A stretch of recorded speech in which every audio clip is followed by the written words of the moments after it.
안녕하세요. 최일호입니다. 1월 29일 수요일 미국 시장 브리핑 시작하도록 하겠습니다. 오늘은 설날입니다. 먼저 새해 복 많이 받으시고요.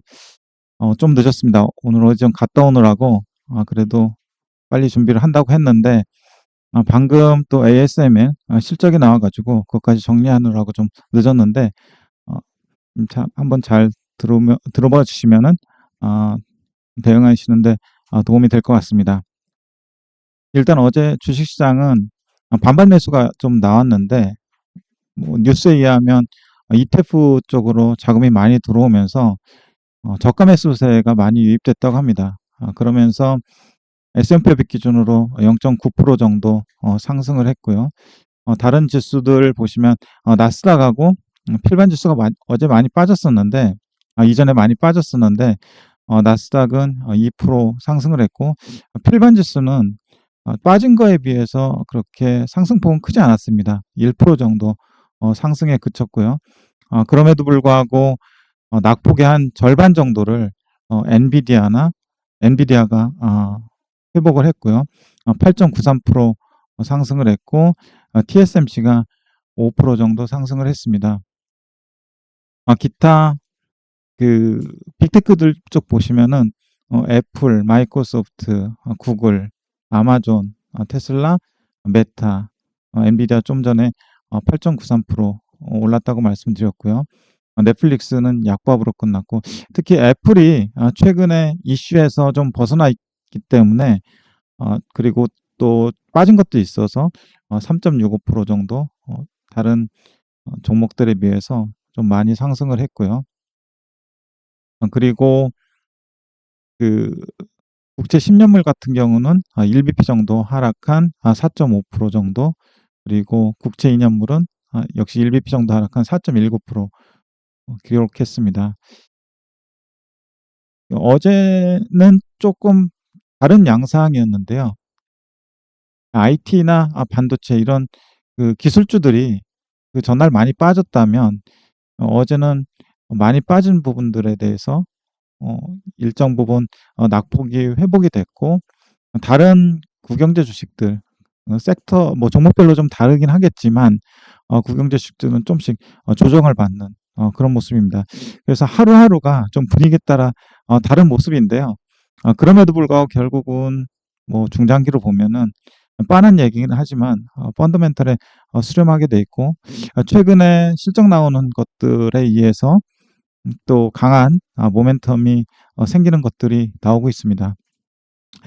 어, 크루즈 쪽에서 그런 것들이 좀 발견이 되는데요.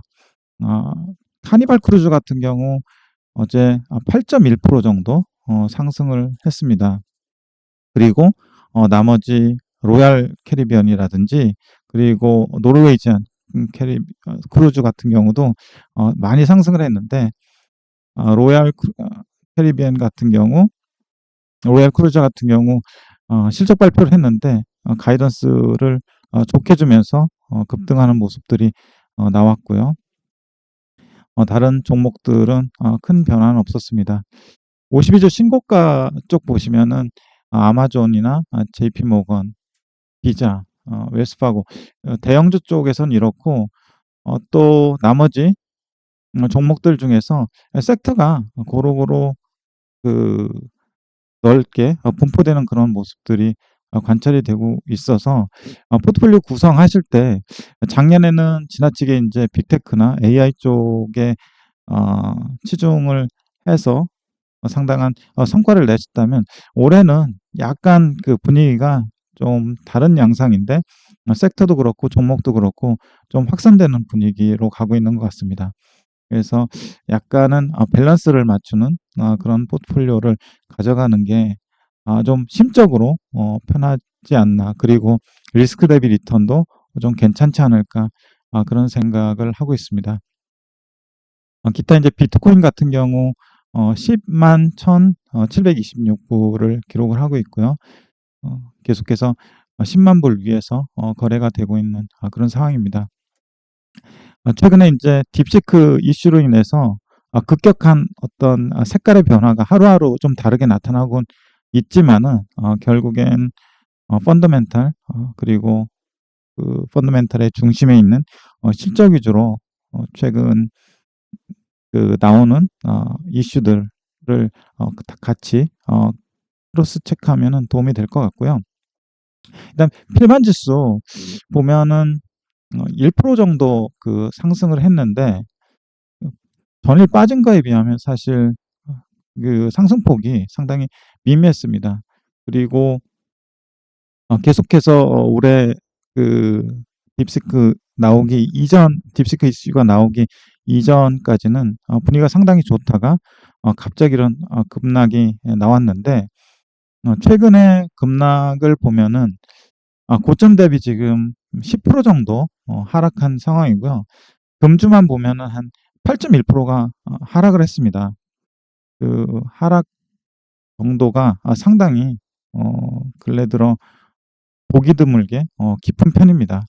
근데 결국에는 방금 전에 ASML 실적 좀 이따 말씀드리겠지만 상당히 잘 나왔고 내일 마이크로소프트나 메타 관련해서 또 AI 관련된 코멘트, 캐펙스에 대한 강한 의지 이런 것들이 확인이 되면 반등폭은 좀 더 이어지지 않을까 생각이 됩니다.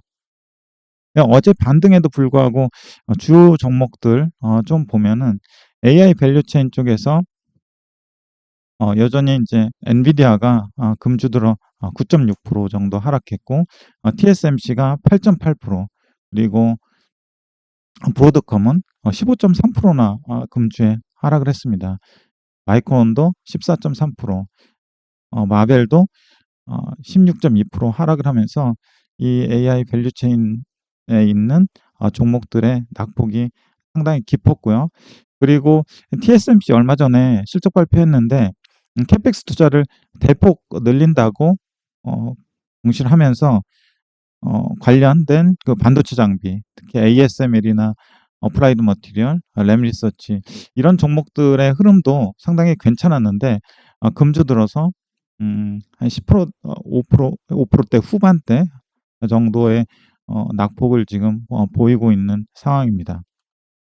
그래서 관전 포인트는 그 내일 새벽, 우리 시간으로 내일 새벽에 있을 FOMC 회의에서 금리 결정, 금리가 지금 그 4.8%에서 4.5% 수준으로 내려오긴 했지만 파월 의장의 어떤 코멘트나 이런 것들이 10년물 기준으로 좀 변동성을 일으킬 수는 있는데 역시 이제 파월 의장의 스탠스는 이전하고 크게 다르지 않을 거라고 생각을 하고 있고요. 시장에서 동결로 보고 있기 때문에 이거는 크게 그 의식할 만한 이슈는 아닌 것 같습니다. 오히려 마이크로소프트하고 메타의 실적 발표에 더 주목을 해야 될 것 같고요.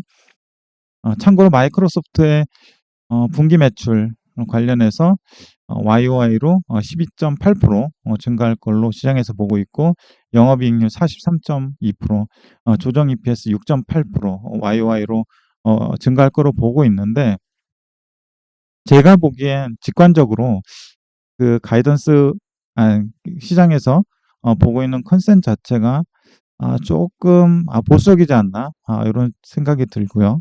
보수적이라는 얘기는 그만큼 서프라이즈가 나올 가능성도 좀 있다는 말로 해석하셔도 될 것 같은데 최근에 마이크로소프트 오피스 365의 서비스 가격이 좀 인상이 됐습니다. 그 인상된 가격이 그 전체 매출에서 차지하는 비중이 뭐 그렇게 크게 의미 있진 않는다고 하더라도 마이크로소프트가 점차 투자한 거에 대한 수익을 가져가는 전략들을 이런 것들에서부터 시행하려고 하는 의지가 보이지 않나 이런 생각이 들었고요. 그리고 그 투자 관련해서 수익화에 대한 코멘트도 내일 좀 중요하게 작용할 것 같습니다. 메타 관련해서는 매출이 YOY로 17% 증가할 걸로 보고 있고 영업이익률은 42.5%, 그리고 조정 EPS는 26.8% 증가할 걸로 보고 있습니다.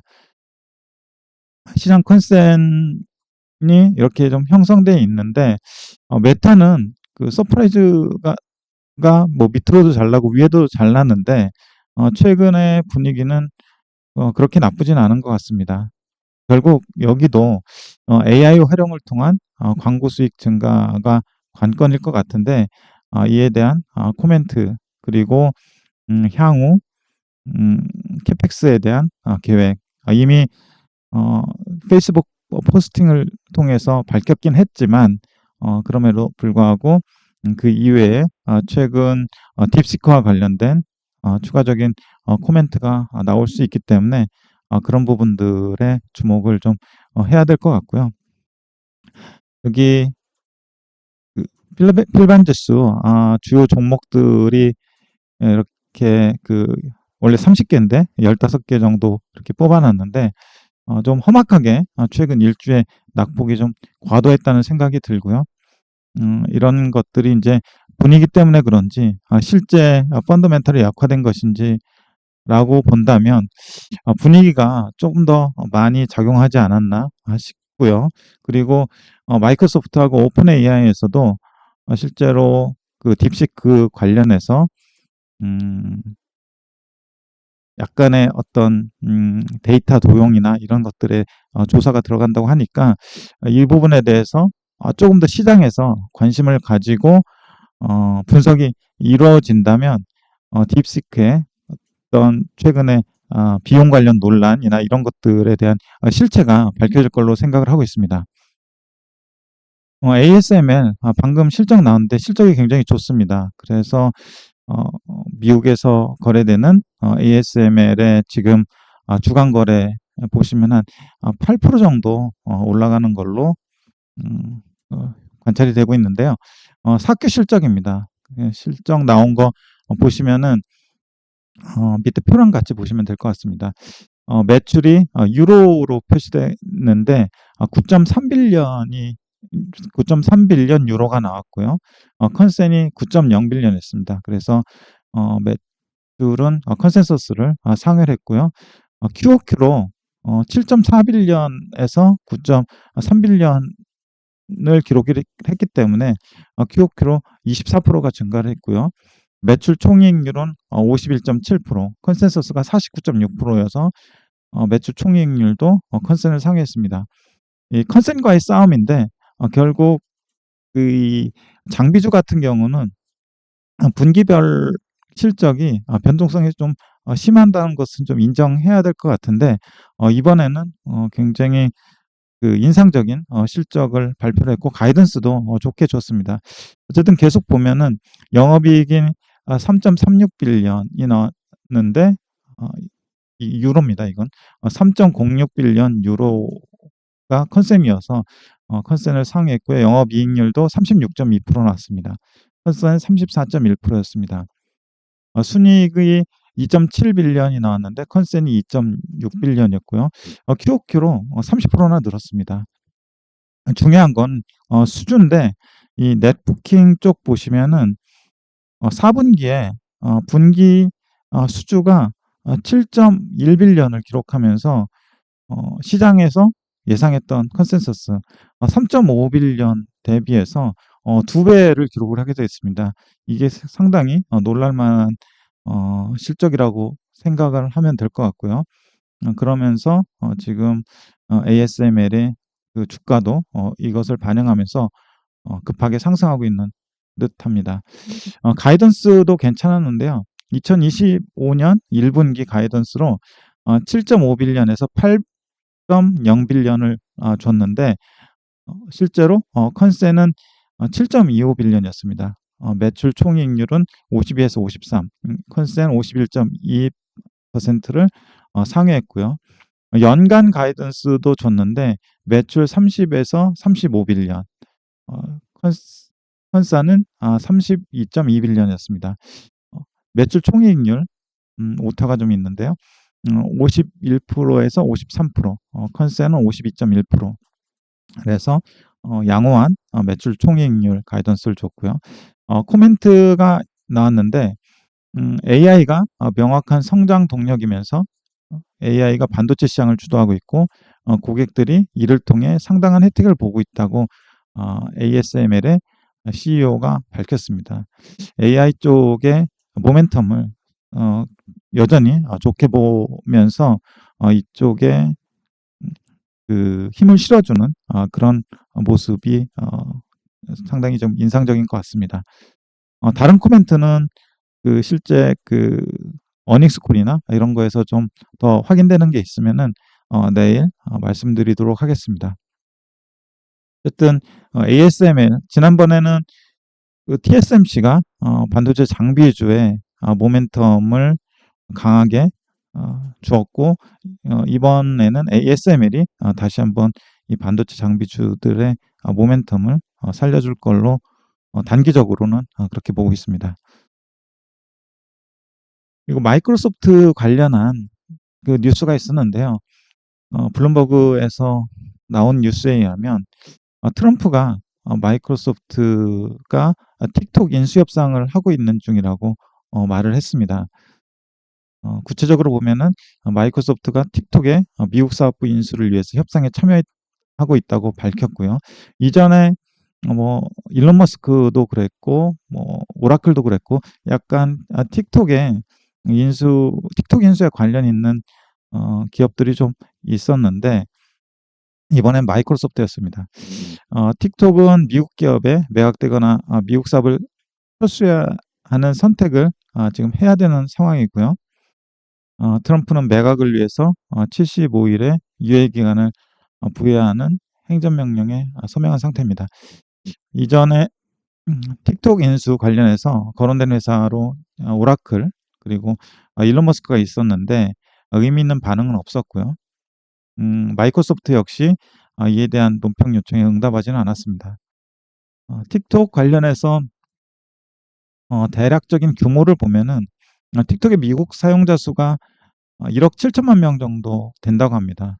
미국의 인구가 뭐 3억 6천 뭐 이 정도 되니까 대략 한 절반 정도의 인구가 틱톡을 사용하고 있다고 보시면 될 것 같고 미국 사업부의 가치가 약 40빌리언에서 50빌리언 달러로 추정이 된다고 합니다. 그래서 최소한 인수하려면 이 이상의 가격을 치러야 되는 걸로 보이는데 최근에 이제 마이크로소프트 쪽에 M&A가 있었던 걸로는 23년 10월에 액티비전 블리자드가 있었거든요. 근데 이때 인수 가격이 68.7빌리언이었습니다.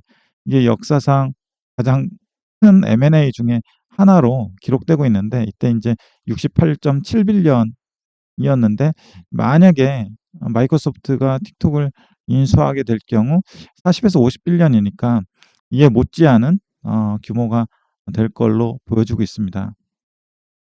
그래서 지금 거론된 회사들, 그러니까 마이크로소프트, 오라클, 테슬라 이렇게 좀 보면은 그 돈이 있어야 인수를 할 텐데 아니면 조달을 해서 그 인수를 할 텐데 그럼에도 불구하고 이제 재무적인 부담이 가장 작은 회사가 어딘지 한번 좀 봤는데 잉여현금으로 봤습니다. 잉여현금이라는 거는 영업현금 흐름에서 캐펙스를 뺀 자유롭게 활용할 수 있는 현금 흐름인데 20년, 21년, 22년, 23년, 24년 최근 한 5개년 동안의 잉여 현금 흐름을 보면은 마이크로소프트가 최근 잉여 현금 흐름이 한 74빌리언 정도 나오고 있고요. 테슬라도 현금 흐름이 꽤 괜찮은 편인데 24년에 한 3.6빌리언이 나왔고 오라클은 24년 최근에 8.1빌리언이 나왔습니다. 그래서 재무적으로만 본다면 틱톡 인수에 상대적으로 부담이 적은 기업은 마이크로소프트 정도가 될 거고요. 물론 일론 머스크가 개인적으로 틱톡을 인수하려고 할 때 일론 머스크의 지금 순자산이 블룸버그에 의하면 428빌리언 정도 되기 때문에 주식을 팔아서 인수할 수는 있을 겁니다. 지난번에 그 트위터를 인수할 때처럼 그렇게 할 수 있을 것 같은데 이건 좀 모르는 일이고요. 그리고 오라클 같은 경우도 회사 전체적으로는 8빌리언 정도의 잉여 현금 흐름을 창출하지만 레리 앨리슨 그러니까 창업자 같은 경우 191빌리언의 순자산을 가지고 있기 때문에 개인적으로 할 수는 있을 것 같습니다. 그럼에도 불구하고 그냥 회사 차원에서 인수를 한다면 재무적 부담이 가장 적은 74 재무적 부담이 가장 적은 마이크로소프트 정도가 좀 일단은 그 기준만으로는 유력해 보이지 않나 싶습니다. 그리고 크루즈 실적이 나왔는데 로얄 캐리비안인데요. 시총이 한 71빌리언 정도 됩니다. 미국의 대표적인 크루즈 업체들 3개가 상장이 돼 있는데 S&P 500에 편입이 돼 있습니다. 모두 로얄 캐리비안도 있고요. CCL, 카니발도 있고요. NCLH라고 해서 노르웨이전 크루즈도 있는데 각각 CCL은 이제 35빌리언 정도 되고 시총이 NCL 같은 경우는 12.5빌리언 정도 됩니다. 그래서 그 시총 기준으로는 로얄 캐리비안이 가장 크다고 할 수 있고요. 어제 12%가 올랐는데 4분기 실적 발표를 했습니다. 매출이 3.76빌리언이 나왔는데 컨센하고 비슷한 수준이고요. YOY로는 12.9%가 증가한 수치입니다. 영업이익이 624밀리언, YOY로 9.4%가 증가를 했고요. 이익률은 16.6%가 나왔습니다. 그리고 조정 EPS 같은 경우는 1.63달러, 컨센서스가 1.5달러였는데 컨센을 상당폭 상회를 했고요. 그리고 YOY로는 30.4%가 증가를 했습니다. 가이던스를 줬는데 EPS가 14.35에서 14.65 연간 가이던스를 이렇게 제시를 했고요. 컨센서스는 14.32달러였습니다. 코멘트가 좀 중요한데 지난번에 카니발 할 때도 그랬지만 예약자 수가 상당히 많이 늘어나고 있고 그게 로얄 캐리비안 같은 경우는 사상 최대 수준의 예약을 기록하고 있다고 합니다. 이 부분이 상당히 중요한 포인트인데 예약을 하게 되면 이제 나중에 그 예약한 사람들이 매출로 인식이 되면서 향후 이제 이익 모멘텀이 계속 올라갈 수밖에 없는데 사상 최대 수준의 예약률을 기록하고 있다고 하고요. 그리고 중요한 게 이제 가격이 인상되었음에도 불구하고 예약 수요는 강세다. 그러니까 P가 올라감에도 불구하고 Q도 역시 같이 올라가고 있다. 이렇게 되면은 계속해서 영업이익률이 올라가게 되고요. 그리고 영업 레버리지가 강하게 나타날 수 있는데 이따 숫자에서 살펴보시면 그런 것들을 좀 확인할 수 있을 것 같고요. 그리고 27년 리버크루즈 시장에 진출하기 위해 10척의 선박을 주문을 했다. 리버크루즈가 강을 따라서 운항하는 크루즈 여행인데요. 그 상대적인 개념으로는 오션 크루즈가 있습니다. 바다를 따라서 여행하는 크루즈고요. 근데 이 리버크루즈가 그렇게 뭐 이 회사의 전반적인 매출 실적이나 영업이익을 끌어올리는 것 같지는 않고요. 새로운 신사업을 한다는데 의미가 있는 것 같습니다. 10척 선박을 주문했는데 구입 가격은 한 300밀리언 정도 된다고 합니다. 그리고 올해 5빌리언 정도의 캐펙스를 투자를 해서 사업 확장 및 인프라 투자를 진행할 예정이라고 밝혔습니다. 그래서 밑에 연간으로 주요 실적 추이를 보면은 굳이 연간으로 보는 거는 이 회사가 약간 그 여행 쪽이기 때문에 계절성을 가지고 있어서 분기로 보면 약간 좀 등락이 있기 때문에 연간으로 보면 실제로 좋아지는 거를 더 확연하게 느낄 수 있을 것 같아서 연간으로 가져왔고요.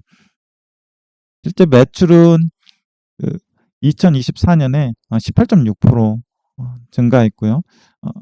2025년에 8.9%, 2026년에 10.3% 이렇게 증가하는 거로 돼 있는데 여기에서 밝혔던 가격이 인상됐음에도 불구하고 예약 수요는 강세. 요 부분을 어 실제로 그 시장의 애널리스트들이 어느 정도 반영해 줬는지 모르겠는데 이 코멘트의 강도로 봤을 때는 약간 좀 보수적으로 반영되지 않았나 싶고요. 그리고 영업이익 같은 경우는 어 그 2024년에 4.1빌리언에서 25년에 4.8빌리언, 그리고 26년에 5.4빌리언이 나올 거로 시장에서는 보고 있고, 아까 말씀드렸던 대로 P와 Q가 동시에 일어나기 때문에 영업이익률도 분명히 개선되는 추세일 거다라고 말씀을 드렸는데, 24년에 24.9%, 25년에 26.6%, 26년에 27.2%로 조금씩 개선되는 그런 모습들이 관찰이 되고 있습니다. EPS는 이 회사가 코로나 때 상당히 고전을 했습니다. 고전을 하면서 자금 조달을 부채로 했었는데, 아까 자세히 보니까 부채가 계속해서 줄어들면서 이자 비용에 대한 부담도 좀 줄어들고 있는 것을 봤습니다. 그걸 확인해 본 결과 그 이자 비용의 감소로 인해서 실제로 어 이 매출의 증가율보다는 EPS의 증가율, 그리고 영업이익의 증가율보다는 EPS 증가율이 더 커진 거를 확인을 할 수 있고요.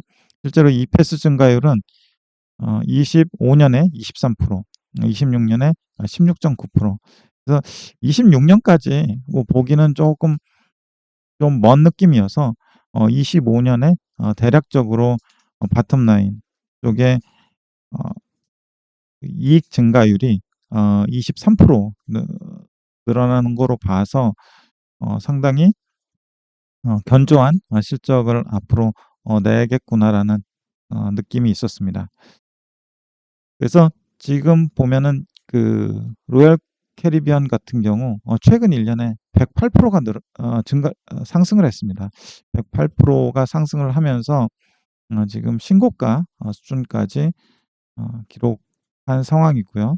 그리고 그 주가하고 EPS를 보면은 주가는 녹색으로 표현돼 있고 EPS는 흰색으로 표현돼 있는데, 대체로 그 굉장히 잘 되는, 그리고 주가 모멘텀이 센 기업들 같은 경우 이런 패턴이 나타나거든요. 그러니까 EPS가 실적 발표할 때마다 계단식으로 이렇게 상승하는 모습들이 나오고 있습니다.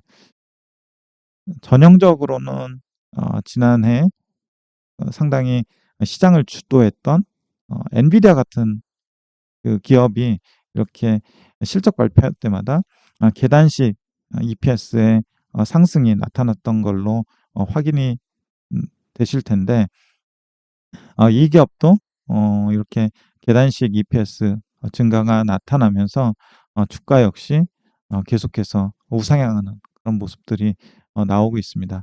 그래서 이런 기업들을 그냥 장기적으로 좀 가지고 가는 걸 목표로 한다면 중간에 좀 등락이 있다고 하더라도 실제로 그 방향성이 꺾이지 않는다면 그 등락이 있을 때 좋은 매수 기회가 되지 않을까 생각을 하는데, 그러려면은 계속해서 그 팔로우업을 하는 게 중요한데, 분기 실적은 그 팔로우업 하는데 가장 좋은 자료가 된다고 생각을 하고 있고요.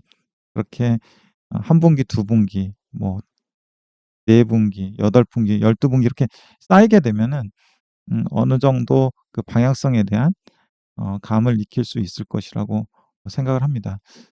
내일 그 테슬라하고 메타, 그리고 마이크로소프트까지 실적 발표가 있고, 또 새벽에는 FOMC 회의가 있을 텐데 그런 부분들도 잘 팔로우해서 여러분들의 투자에 도움이 될 수 있도록 하겠습니다. 조금 늦었는데 오늘은 여기까지 하고요. 내일 다시 찾아뵙도록 하겠습니다. 감사합니다.